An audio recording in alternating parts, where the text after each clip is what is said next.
When I was a kid, my best friend's name was Kenneth, but everyone called him Kenny. We're still friends to this day. Not as close as before, but we still hang out occasionally.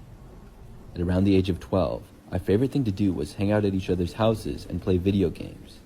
We played many different kinds, from racing to sports or whatever. He had an Xbox at his house, and I had a PlayStation at mine.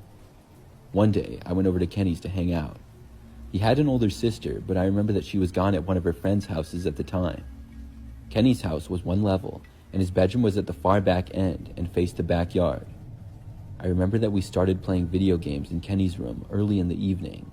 His parents then left shortly after, I think to go out to dinner, but I can't remember for sure if that was it. Anyways, Kenny and I would be left home alone, which wasn't that big of a deal because we weren't too young. Kenny knew how to make a frozen pizza, which is what we were planning on making later. In the middle of playing video games, probably about 15 minutes or so after Kenny's parents left, there was a knocking on the front door. Kenny's neighborhood was fairly quiet, and not in the city or anything, so it was sort of unusual to get people knocking on the door. I only lived a few miles away from Kenny in the same general area, so I knew it was a little bit strange. Plus, looking back, it was probably a little after 7 p.m., and the sun was setting. This meant it was probably not a salesman or something like that. We paused the game and were curious as to who it was. Kenny and I left his bedroom and walked through the house to the front door. We looked out and saw a man standing there on the front step. He was wearing a t-shirt and blue jeans, and he then knocked on the door again. He didn't look very professional or anything. To me, it looked like maybe it was one of Kenny's neighbors. I asked him if it was one of his neighbors, and he said no. To my surprise, Kenny then opened up the door and answered it for the guy. I personally would not have done that, and I didn't think that he would either. After opening up the door, the man said hi to Kenny and told him that his parents were expecting him. Kenny said that his parents were gone and left a while ago. The man then asked Kenny if he could come inside and wait for them until they got back. He said that they knew he was coming and everything. Kenny said no to this and then started to close the door. The guy then asked when his parents would be back, and Kenny just said that he wasn't sure. Then he closed the door. After closing it and locking it, we watched, and soon the man finally began walking away. Then, Kenny and I went back to keep playing video games. I was sitting on the floor to the right of the TV in Kenny's room, and he was sitting on the floor to the left. There was a window sort of behind his TV, which I had a better angle of seeing out.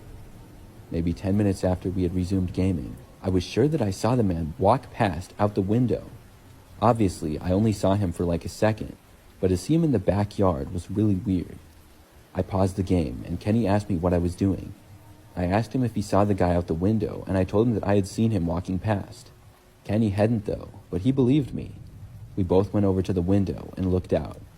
We couldn't really see anything though. There were trees and bushes, and we didn't have a good view of the whole backyard. Plus, it was dark out. We started talking to each other, wondering who that guy even was. He seemed pretty sketchy. Kenny then called his parents and asked if they were expecting the guy. His parents were not expecting anybody, and they said that they were now coming home. We were both really creeped out and made sure that every door was locked and every window was shut. Then we turned on every single light in the house. We didn't see or hear anything more from the guy, and Kenny's parents got home a short time later. They looked around the property a little bit, but didn't see the man. I remember that my mom came and picked me up not too long after that. I couldn't stop thinking about how we potentially avoided a very dangerous situation. Kenny should have never opened the door to that guy, and we're lucky that he didn't force his way in.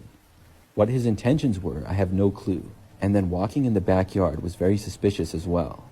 Most likely, he was looking for a way to break in, and luckily, he didn't.